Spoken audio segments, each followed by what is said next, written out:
Bonjour Yann Dauphin, vous êtes le président de Pierreval, société qui a fêté ses 25 ans en 2018 et qui exerce dans 3 grands domaines d'activité, la promotion immobilière, la gestion pour compte de tiers et une activité de foncière. Si vous deviez lister les 3 qualités indispensables pour bâtir une entreprise de croissance, quelles seraient-elles? Bonjour. Alors, pour moi, la qualité primordiale, c'est d'abord s'entourer des meilleurs. Savoir faire confiance aux hommes et aller chercher les meilleurs et être capable de les garder avec vous tout au long de l'histoire de l'entreprise. Donc ça, je pense que c'est vraiment un point essentiel. Le deuxième point, il tourne aussi autour des hommes.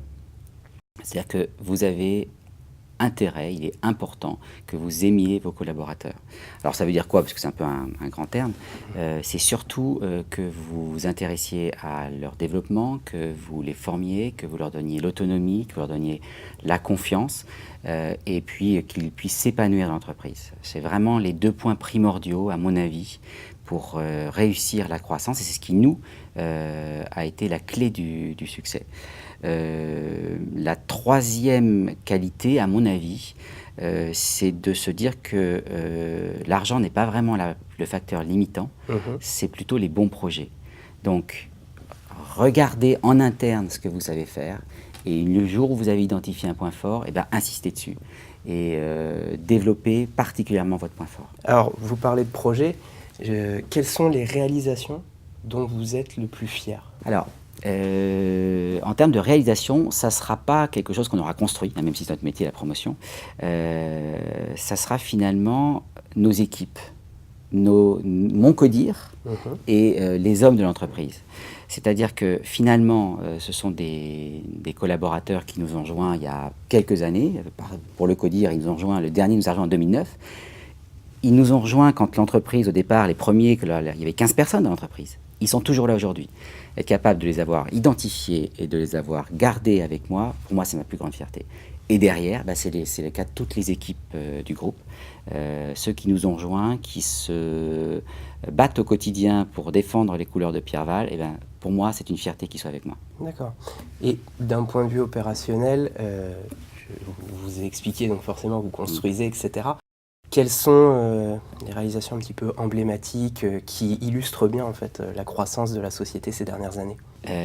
Une réalisation forte, c'est le projet 1, 2, 3 LIP qu'on a lancé en 2016 et qui était un projet de développement sur l'ensemble du territoire et de maillage du territoire. On n'a pas une réalisation forte, un immeuble, c'est-à-dire que notre histoire, c'est plein de petites opérations diffuses et qui chacune présente un risque mesuré. Ça, c'est une question aussi importante. On fait attention à ne pas prendre des risques complètement inconsidérés. Donc, on préfère faire plein de petites opérations qui chacune a sa rentabilité propre plutôt qu'une grande opération phare. Donc, vous citez une opération, ce sera difficile, je peux vous en citer plein. Vous parliez du management tout à l'heure. Comment est-ce que vous l'avez adapté, ce management, pour soutenir la croissance de Pierreval? Alors, ça peut paraître une évidence, hein, mais il faut déléguer plus. Il n'y a pas le choix. C'est-à-dire qu'en 2010, on était dans les opérations au quotidien, on était en train de regarder chacune opération et de se poser la question comment on va maintenir sa rentabilité, quels sont les problèmes auxquels on est confronté. Ça, c'est des choses qu'on doit apprendre à déléguer aux collaborateurs, aux directeurs de région, aux directeurs de développement, aux directeurs de programme. Des postes qui n'existaient pas à l'époque. Et puis, ça veut dire aussi que si on délègue, il faut aussi qu'on ait la capacité à former les hommes et les femmes évidemment, de telle sorte qu'ils soient en mesure de prendre les responsabilités qu'on leur confie. Très bien. Alors là, on a compris l'organisation de Pierreval, l'importance des équipes, etc. Et du coup, quels sont vos principaux relais de croissance? Alors aujourd'hui, un relais assez fort a été la vente à des institutionnels, alors des bailleurs sociaux, mais pas que en fait, qui nous ont portés depuis 2016. Ça a été une expansion géographique. Jusqu'en 2016, on était présent sur un Grand Ouest et puis l'Île-de-France. Et depuis, on a maillé le reste du territoire national. Et demain, on se dit qu'un des possibles relais de croissance, ce sera de partir à l'étranger. Est-ce que vous avez d'autres relais de croissance identifiés? Je crois que notamment, un des aspects différenciants de Pierreval, c'est d'avoir su s'adapter lorsqu'il y avait des périodes de crise, notamment en reprenant des programmes ou des opérateurs qui pouvaient être en difficulté? Alors vous avez raison, ça c'est un vrai facteur différenciant, mais c'est des facteurs qui dépendent des phases de marché. Lorsque tout le monde se replie sur soi-même en période de crise, on est sur un métier qui est cyclique, nous c'est un peu l'inverse, on en profite pour se développer et pour racheter des concurrents qui ont des difficultés.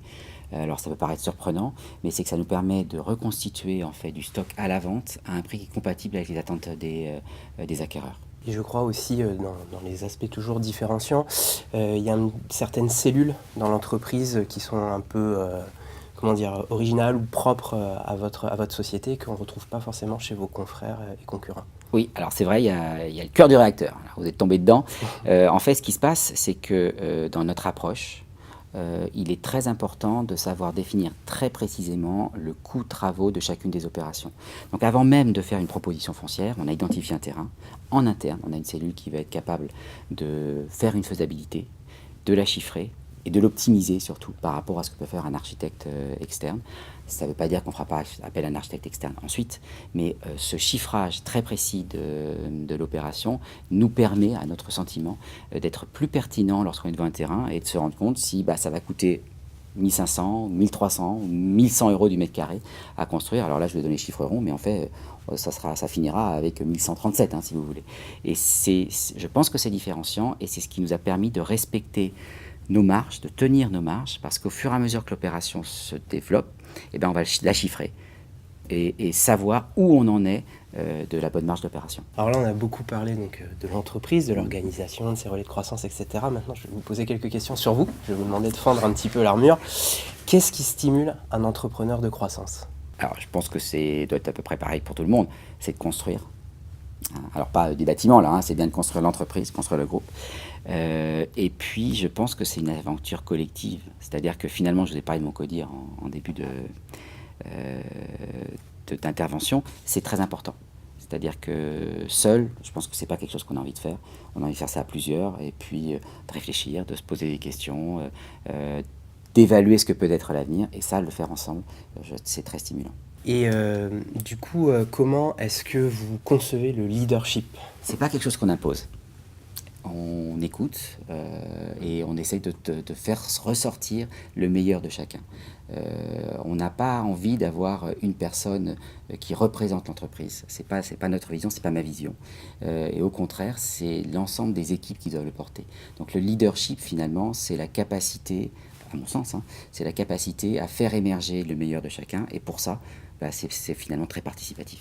Et dernière question, qu'est-ce que vous vouliez faire quand vous avez 10 ans? Est-ce que vous imaginez à la tête d'une société comme Pierreval, ou en tout cas dans le secteur de la construction, ou est-ce que vous aviez des rêves totalement différents? Non, je pense que quand j'avais 10 ans, ce n'était pas tout à fait ce dont je rêvais. Alors, à l'époque, je m'en rappelle, je voulais être vendeur d'avions. Voilà.